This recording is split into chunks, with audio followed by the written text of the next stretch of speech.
Olá, sejam todos bem-vindos a mais um programa Por Dentro da Pós. Eu sou a professora Paloma, tutora dos cursos de pós-graduação aqui da Uninter. E hoje nós vamos falar sobre o assunto de inclusão das pessoas deficientes no mercado de trabalho. Estamos aqui com as meninas do projeto Atitude e Inclusão de Curitiba, com a Andreia, a Cecília e a Marian, que fazem parte desse projeto. Andreia, se você pudesse apresentar para a gente. Claro. Eu sou a Andreia Calabria, sou CEO e fundadora da Atitude e Inclusão. Nós somos uma empresa que promove a inclusão das pessoas com deficiência no mercado de trabalho. E a gente faz capacitação tanto para as empresas, quanto para quem tem deficiência, possui algum tipo de deficiência e quer se capacitar para o mercado de trabalho. Cecília, se puder falar um pouquinho para a gente. Eu sou a Cecília, né? Eu sou coordenadora de inclusão da Atitude. Estou mais próxima, né, do projeto desde o ano passado e auxilio a Andreia nas turmas do curso e também no trabalho com as empresas, né? Marian. O meu nome é Marian, eu tenho 22 anos e eu trabalho junto com a Andreia na Atitude e Inclusão. Legal. Andreia, você pode falar um pouquinho da história, como que surgiu esse projeto? Posso, sim.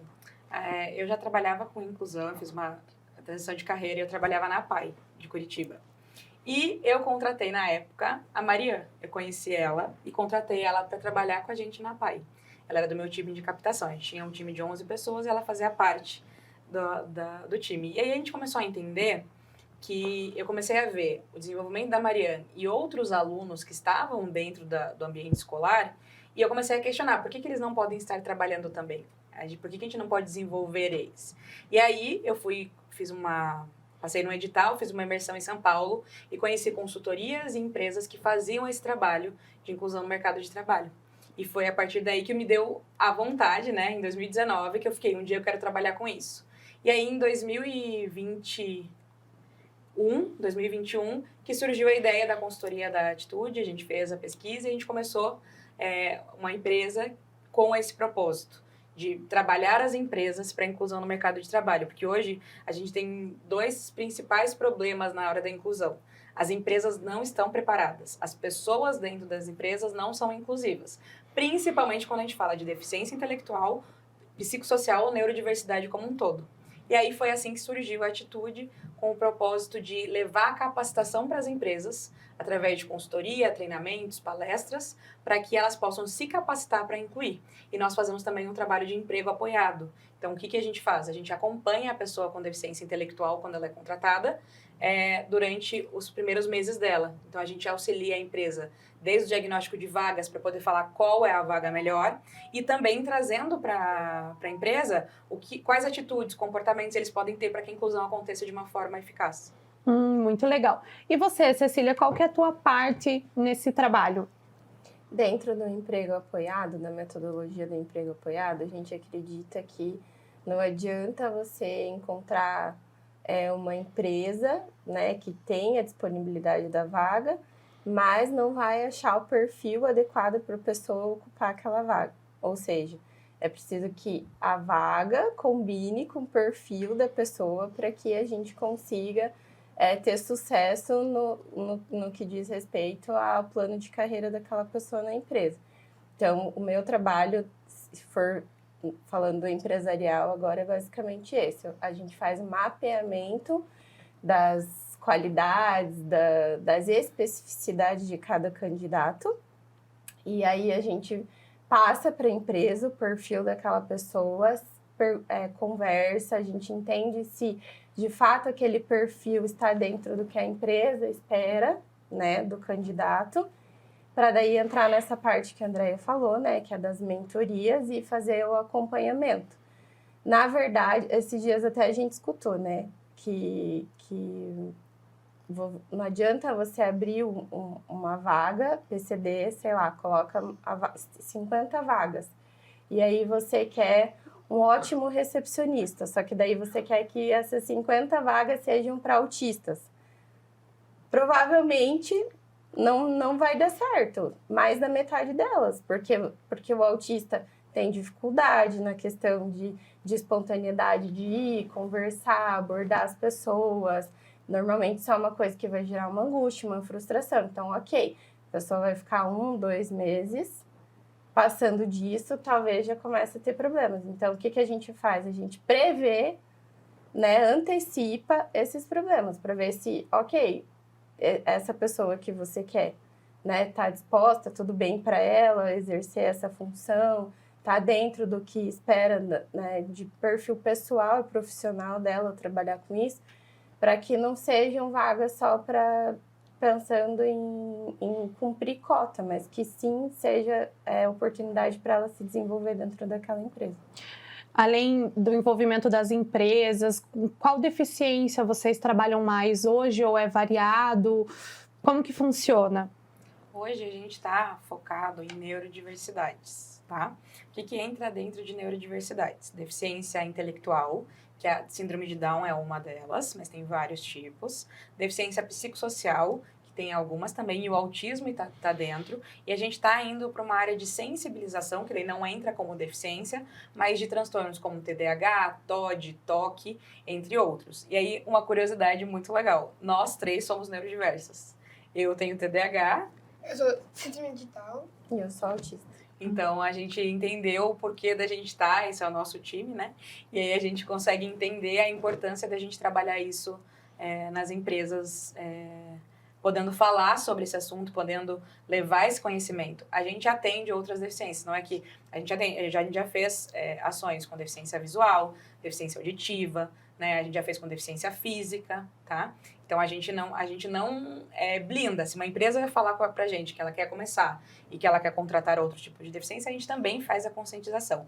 Mas o nosso foco é na deficiência ou neurodiversidades. Por quê? Porque o cérebro funciona diferente, o aprendizado é diferente. Então, a gente tem uma metodologia Easy Learning de aprendizado para que seja fácil da pessoa com deficiência aprender.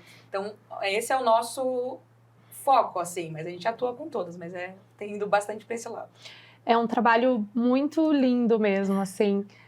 Eu, particularmente, sou apaixonada pela inclusão, estudo muito e confesso que quando eu fui dar uma olhada no teu LinkedIn, verificar a página, né, do projeto, achei bem legal mesmo. E referente às empresas, né? Como que é o contato? A empresa acha vocês nas redes sociais, uma fala com a outra, vocês têm esse trabalho de fazer visitação, apresentar alguma coisa, como que funciona? Tem muita resistência ou só procura realmente quem quer essa mudança dentro da empresa? Tem muitas empresas que querem fazer, mas que não querem pagar o preço para isso. E quando eu falo isso, não é de valor investido no negócio, é que não querem mudar, não querem mexer em nada, as empresas procuravam muito a gente na época da PAI e já ouvimos isso, eu quero alguém com deficiência leve, sem dedo só, que dê para fazer, que eu não preciso de acessibilidade. Essa é a cultura de muitas empresas, infelizmente. Hoje, os clientes que nós temos vieram de indicação e alguns vieram daí uma empresa que falou para outra pessoa do mercado que indicou. A gente faz um trabalho de captação de empresas, de reuniões, nós já fizemos várias, enviamos várias propostas, mas ainda a gente tem entendido que quando a empresa nos procura é mais assertivo. Mas a gente ainda é uma empresa pequena, a gente tem 2 anos, não é muito conhecida no mercado, estamos nos tornando agora. Então, a gente tem a parte comercial de ir atrás das empresas, mas a gente tem visto que quanto mais resultado tem de indicação, melhor fica, sabe? Uhum. E vocês já têm, assim, uma prévia número de contratados? Como é feito? Você falou ali no começo que tem um acompanhamento. Como que funciona? Hoje, a gente tem alguns números da Atitude que eu acho que fica mais fácil de falar, né? Uhum. A gente tem a inclusão direta por emprego apoiado, 4 pessoas numa multinacional. Tá?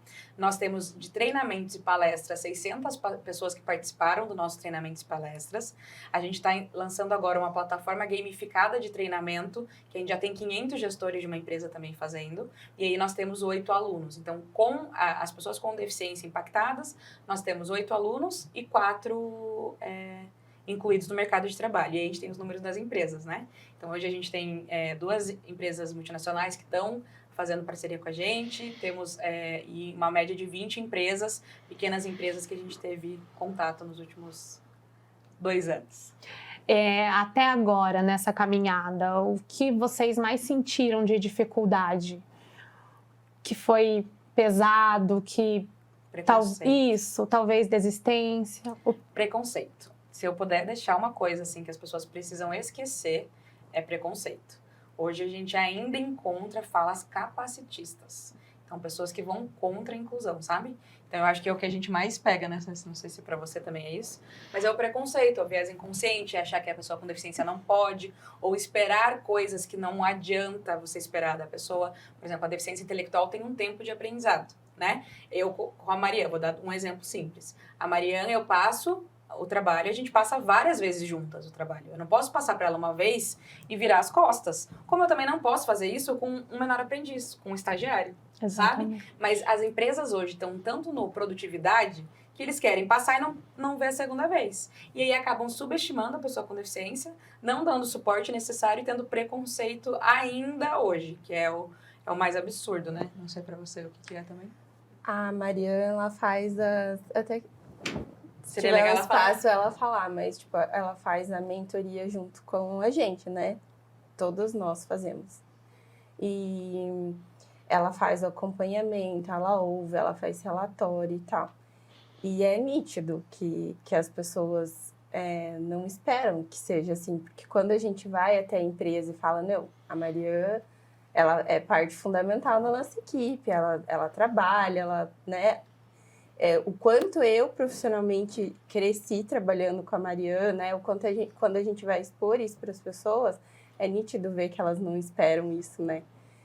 Então, por mais que não fale, né? Por mais que não verbalize, existe até o preconceito velado, né? Tipo, eu não falei isso. Uhum. Mas da forma que você se coloca, da forma que você expressa de outras maneiras, você acaba comunicando esse preconceito.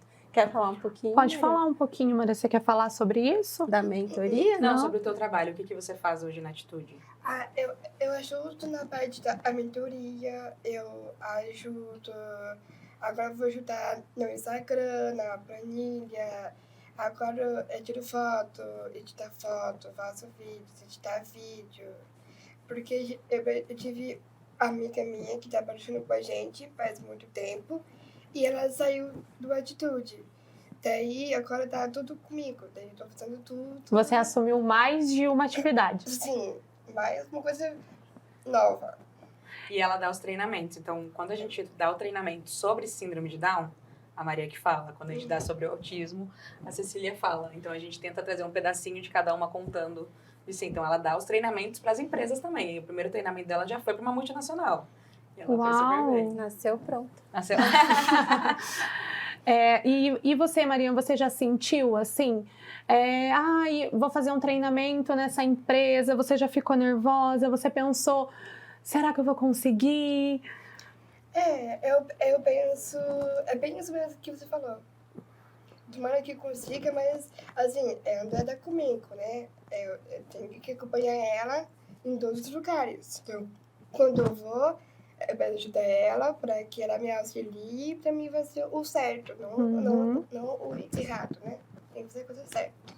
Bem legal. Nossa, bem legal mesmo. De uma forma bem correta. Bem correto. E você gosta de trabalhar lá? Eu gosto. Gosta? Eu gosto muito de trabalhar lá. A gente consegue ver de longe que você gosta. Vivem tentando roubar ela da gente, mas ela As empresas querem roubar eu. Querem eu. Eu falo, não, quero ficar só no Atitude de Inclusão. Só na Atitude. O que você falou para aquela empresa que falou para você ir? Ai, não lembro. Ela falou assim, é fácil eu ir pra aí, só você contratar a Atitude e eu venho junto com a Atitude de prestar serviço.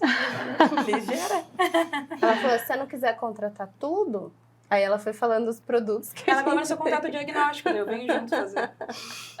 E dentro das empresas, como que funciona? Quais são as aulas? Eu vi bastante aulas, vídeos, vi você em vários vídeos lá, Mariana, lá no LinkedIn, no Instagram, que eu tô acompanhando. Como que funciona esse treinamento?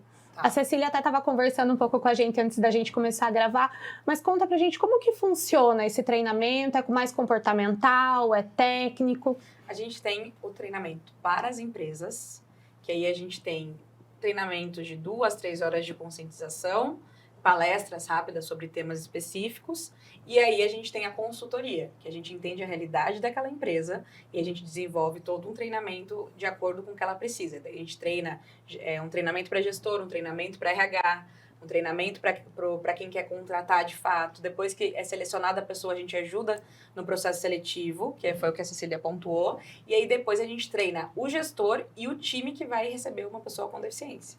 E aí, após a contratação, a gente faz todo o período de integração junto com a pessoa e depois a gente continua com as mentorias, tanto com o gestor quanto com a pessoa com deficiência. Então, na empresa, é basicamente isso. Então, a gente tem a opção de consultoria geral, a gente tem até a opção de marketing acessível, né, que precisa ter, e aí a gente tem as palestras pontuais. Com as pessoas com deficiência, a gente está com o nosso primeiro curso, que é o curso sobre atitudes. Nós trabalhamos soft skills, e essa primeira turma é só de deficiência intelectual, tá? Pessoas com deficiência intelectual. A nossa próxima turma, que vai ser online, é para pessoas com autismo ou transtornos. Tem pessoas com toque, que já procuraram a gente, que a gente também vai trazer com essa dificuldade. E aí, o objetivo, a gente está fazendo as turmas piloto. Nós estamos fazendo dentro de algumas empresas, acho que já deu 8, né? Empresas, porque a gente faz cada aula dentro de uma empresa.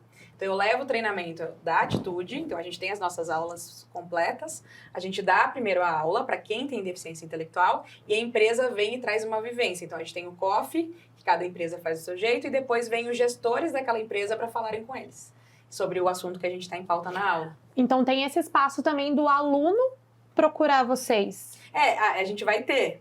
Sabe, hoje a gente ainda não abriu, mas a ideia é agora já estão nos procurando. Porque a gente está terminando essa turma com 8 pessoas e já tem gente querendo saber a data de novo curso, o que a gente vai fazer. E a gente ainda não... Nosso objetivo é fechar esse piloto, né? Para que a gente entenda custos, investimento necessário, para que a gente possa captar os recursos e aí poder dar sequência. Mas o nosso objetivo é ter várias turmas, tanto para deficiência intelectual quanto para deficiência psicossocial ou transtornos.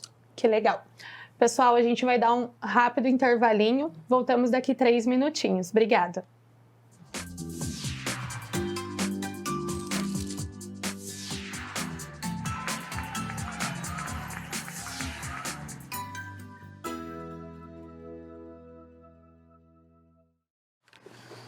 Um expresso, por favor.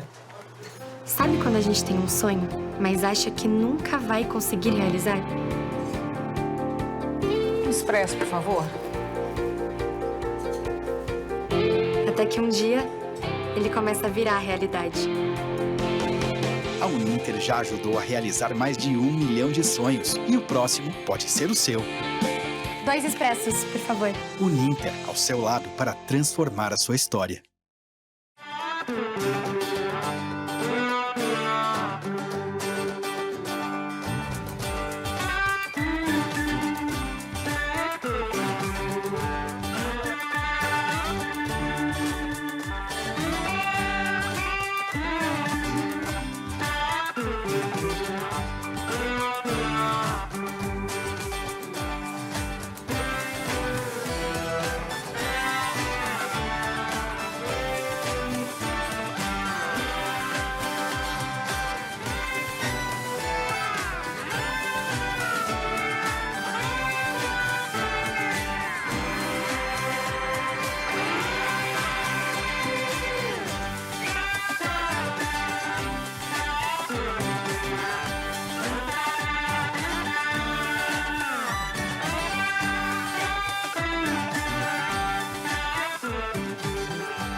O Ministério do Turismo, a TV Cultura e o Uninter levam até você Provoca. Ainda bem. Metrópolis. Linhas Cruzadas. Estação Livre. Matéria de capa. Senhor Brasil. Repórter Eco. Opinião. Planeta Terra. E Quintal da Cultura. É muito legal. Aqui tem dramaturgia, sustentabilidade, documentários, música, inclusão, diversidade. Já que tá tudo aqui. Aqui tem cultura.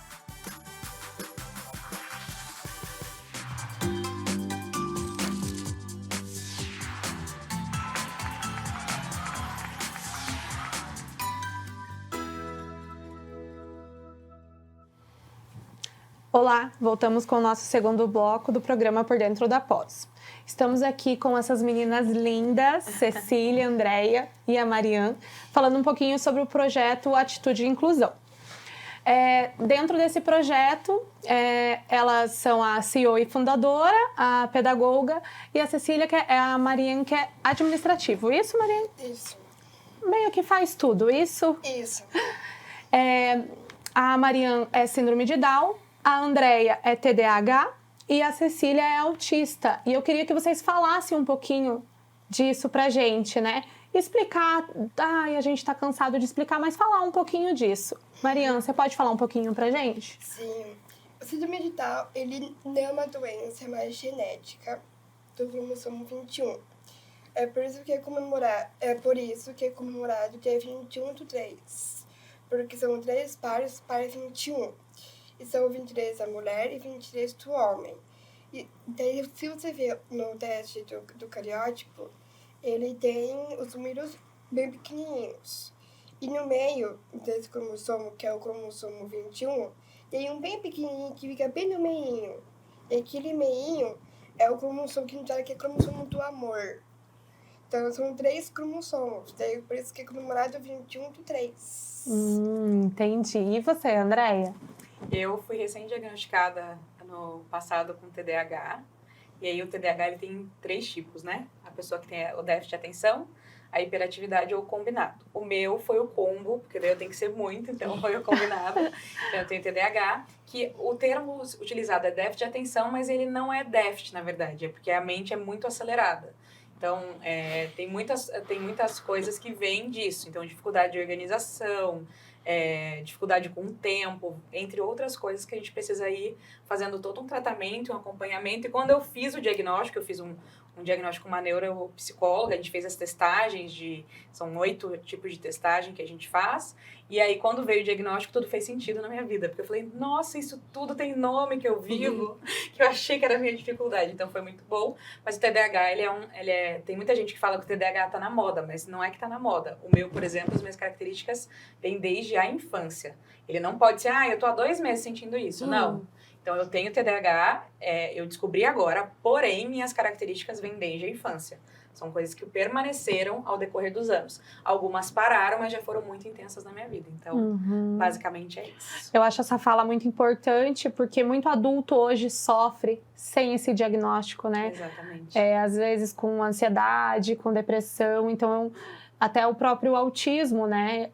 Sim. E acredito que nos últimos anos eles têm sido diagnosticados cada vez mais tarde, né? Agora, assim, não que são diagnosticados tarde, mas as pessoas estão se descobrindo, né? Dentro de tudo isso. E isso que é legal, né? Você parar pra pensar, poxa vida, tá tudo bem. E Sim. não era alguma coisa da minha cabeça, tá tudo bem, é isso mesmo. E uma coisa que é legal, né? Que, por exemplo, quando a gente vai dar as palestras, tem pessoas que a gente termina. Eu acho que eu tenho, então, autismo, né? Muitas pessoas chegaram... Eu devo ter autismo. E aí acontece das pessoas irem identificarem por causa da conscientização. E a gente tem muito medo de psiquiatra, né? Sim. Não vai em psiquiatra. É uma cultura ruim, né? E aí quando falam que você tem que levar um diagnóstico pro psiquiatra, a gente fala, não, obrigada. E aí, mas foi o que eu descobri. Eu entendi que como meu cérebro funciona, eu tenho feito um tratamento para melhorar e minha vida melhorou, muito depois que eu descobri o diagnóstico. Então, é muito importante que cada um que tenha as características possa ir atrás de um diagnóstico para ter um tratamento real, né? Você, Cecília? Meu nome é Cecília, né? Eu sou autista nível de suporte 2. O CID é F84, né? Porque eu fui diagnosticada ainda. Eu acredito que isso daqui a um tempo já não vai mais ser necessário dizer qual o CID, né? Mas ainda então, F84. Eu sou nível 2 de suporte porque tem coisas sociais que eu não consigo fazer sozinha, eu demando de um suporte, que antigamente era o leve, moderado, e hoje em dia não tem mais, é o quanto aquela pessoa, o indivíduo precisa de suporte. Então, nível de suporte 1, basicamente, a pessoa precisa de pouco suporte, eu tô no 2, porque coisas de resolução de problema ou de tarefas diárias eu ainda demando um pouquinho mais de suporte. O diagnóstico do autismo veio tardio, mas eu já tinha outros diagnósticos anteriores, né? Fobia social, transtorno social, já foi avaliado TOD quando eu era mais nova, depressão, já na adolescência, aquela fase que a gente naturalmente já é mais retraído, intensificou bastante, né? E hoje eu sei que era por causa do autismo, chegava num ponto de eu, na hora do recreio na escola, ficar no banheiro, porque eu não queria ficar com a galera, socializando. Então, foi numa crescente. E aí, quando veio o diagnóstico, na verdade, eu já trabalhava na área e eu sabia que tinha coisas que eram diferentes, mas foi quando um psiquiatra de uma pós, que eu fiz junto com a Andrea, a gente tinha que fazer um questionário dos sintomas, acho que era isso, né? Das características e tal.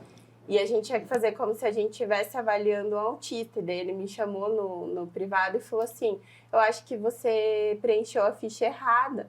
Não era para você preencher como se você fosse paciente, era para você preencher enquanto profissional, para depois a gente avaliar a diferença. Eu falei, não, mas foi isso que eu fiz. Eu preenchi como as minhas respostas. Daí ele falou, olha, Cecília, eu acho que você faz acompanhamento psiquiátrico e tal. Daí eu falei, faço, já tive esse laudo e tal. Daí ele falou, daí a gente começou a conversar. Daí ele falou assim, olha, eu acho que você tem que procurar um profissional, porque de acordo com o que você está me falando, eu diria que você é autista sem sombra de dúvidas. Tipo, aí por o fato de eu ter trabalhado, de eu ter feito faculdade, de eu já ter especialização, até então era nível de suporte 1 que ele me identificava. E aí eu fui atrás de psiquiatra, fui atrás de neuropsicólogo, fui atrás de um neurologista, porque na minha cabeça, se tivesse que vir o laudo, eu queria que fosse sério, eu não queria que fosse uma coisa meio montada, tipo... Acho que até por a gente ser da área e conhecer muita gente que não leva tão a sério isso e muita gente que está ganhando dinheiro de forma inadequada com isso, era uma preocupação minha e da Andrea também, eu lembro na época que ela foi atrás do laudo dela, que fosse um profissional sério que a gente pudesse confiar de dizer isso que está acontecendo comigo, né? E assim foi feito, daí eu fui atrás de vários profissionais, cheguei a não falar, tipo... que eu fui no psiquiatra, que o psiquiatra já tinha me dado encaminhamento para as coisas. Tipo, quando eu cheguei no neuro, fiz que nada tinha acontecido. E aí, quando eles foram dando, tanto que é engraçado, porque, tipo, eu tenho laudo de diferentes profissionais, tipo, me dizendo, eu acho que quando me perguntarem quem que te laudou, eu vou perguntar qual desses.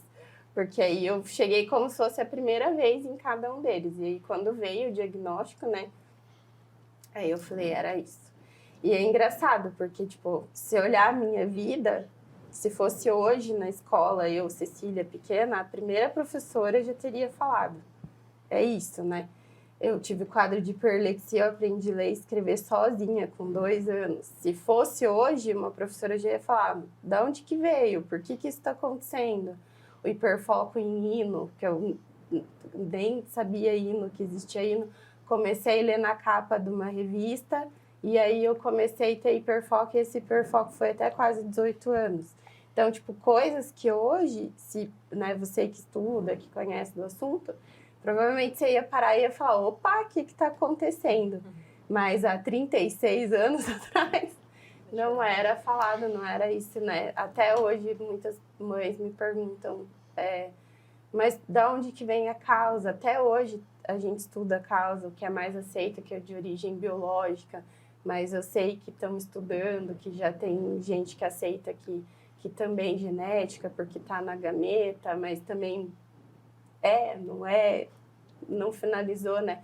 O que de fato a gente sabe é que o nosso cérebro não funciona da mesma forma que das outras pessoas, a gente não sente da mesma forma que as outras pessoas, e que são situações que a gente não pode controlar. Nem eu posso deixar de ser o que eu sou, nem a Andrea, nem a Mariana, e que nas nossas diferenças a gente se completa, né? Uhum. Que falta de criatividade para mim sobra para Mariana e para Andrea, por exemplo.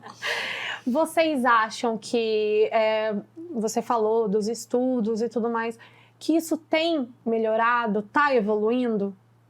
Vocês que estão... os estudos. Isso. Essa perspectiva de você ver a criança, você se visse uma criança hoje na escola, você já ia conseguir, né, analisar, ficar mais em cima, prestar mais atenção. Vocês acham que isso hoje, há 36 anos atrás, isso hoje está mais evidente? Sim, com certeza. Hoje, até a forma de diagnóstico, né? Antes o diagnóstico ele era muito tardio. E uma das coisas que eu falo, até para quem tem deficiência intelectual ou algum outro transtorno, muitos chegavam pra gente, né, na época da PAI, com 30 anos, porque a mãe deixava ele 30, 40, 50 anos, porque ele ficava só dentro de casa, porque ele era diferente. E aí, quando a mãe morre, ele acaba indo para uma instituição.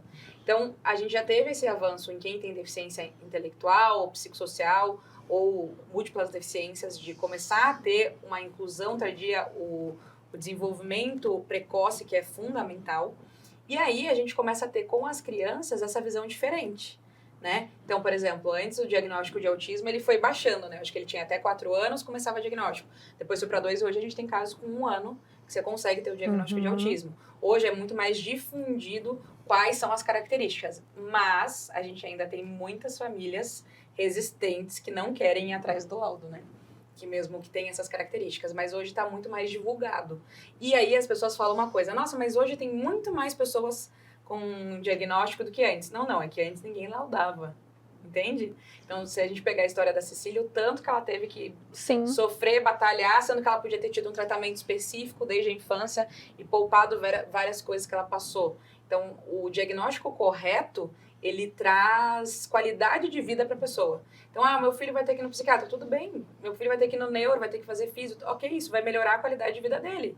E aí, as famílias ainda vivem muito em negação, que é o que eu acho que ainda não deu o boom necessário. Eu acredito que mais para frente vai ter até muito mais justamente por isso. Porque a conscientização faz a diferença.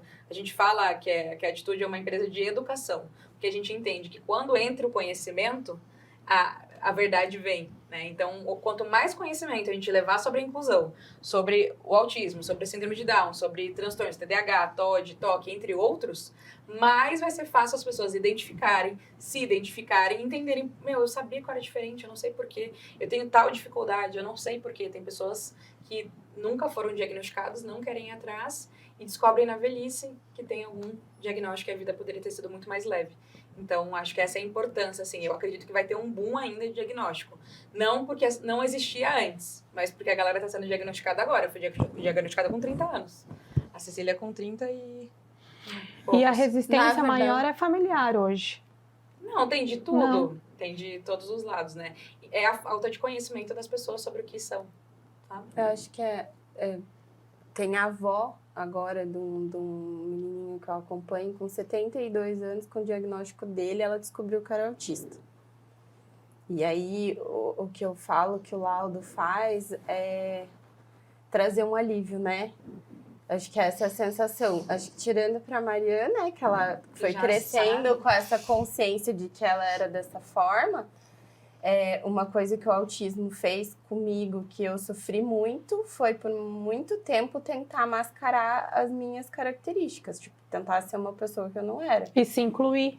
Pra me incluir. Então, coisas que eu não gostava, que me trazia sofrimento, mas eu vejo que o hiperativo também faz um masking, né? Sim. De forma diferente, mas faz. E que isso sim traz sofrimento, né? Então, se é libertador você poder ser quem você é de verdade, né? Poder ser... Um livro que marcou a minha trajetória na inclusão é o que eu seria se eu pudesse ser. E é sobre isso, entende? Você... É triste quando as pessoas não te aceitam, quando elas não te acolhem, enfim... Mas eu sei o que eu sou, então, tipo, se você concorda ou não concorda que eu sou autista, vai em paz, não vai mudar o que eu sou, né? Mas o antes do diagnóstico era pior, porque você tinha várias características, aquilo te trazia dor, sofrimento, tipo, a Andréia, quando conta a fase dela escolar, e a gente começa a conversar, era o oposto, mas gerava sofrimento para ela e da mesma forma que trazia para mim. E hoje, tipo, se as pessoas não aceitarem o diagnóstico, ok, mas eu sei quem eu sou, entendeu? É isso. Eu sou isso. Você aceitando, não aceitando, concordando, não concordando, isso aí já é uma questão... Aí você joga pro outro, entendeu? É uma questão sua, não é minha. Entende? Uma coisa que eu gosto de falar é que primeiro, o diagnóstico, ele não define ninguém. Ele traz isso do alívio de você entender. Para mim, veio qual é o meu funcionamento cerebral. Meu funcionamento cerebral é esse. Não adianta eu querer ir contra, eu posso melhorar, mas eu não vou contra o meu funcionamento cerebral. E outra, ele não define, ele ajuda, porque a gente sempre, se a gente for ver, a maioria das pessoas tem crise de identidade. Eu demorei muitos anos para ter minha identidade fixada, sem saber do diagnóstico. Será que eu já não poderia ter tido isso desde mais nova? Eu já tive muitos problemas que eu vivi por ser muito intensa, pela minha hiperatividade de 500 atividades por vez. A Rita ali brincava, quando eu trabalhava aqui, eu mudava tudo de lugar, fazia várias coisas que hoje eu olho e é muito nítido do diagnóstico. E eu fazia isso desde a infância. Então, é muito nesse sentido, assim, também, né? De você entender quem você é e que o diagnóstico traz a clareza das características que você tem, como você pode tratar isso, né? Mas também você consegue entender, tá, isso não me define. O que as pessoas acham de mim não me define, isso faz parte, entende? E é muito interessante vocês trazerem isso, né, para outras pessoas, né? Você falou das palestras, né? De repente, alguém fica se questionando, será? Eu vou procurar, né? Às vezes, muitas vezes, outras pessoas com síndrome de Down olham a Marian e provavelmente você inspira bastante pessoas, colegas, né? Até o próprio público que vocês trabalham, né? Eles olham e vão falar, olha, eu posso também, né? Justamente por causa dessa resistência, né, da sociedade. Então, é um trabalho muito, muito bonito que vocês fazem, muito bonito mesmo. Queria agradecer a presença de vocês, muito obrigada pela participação do programa. Obrigada. Ficamos aqui com mais um programa Por Dentro da Pós e até a próxima.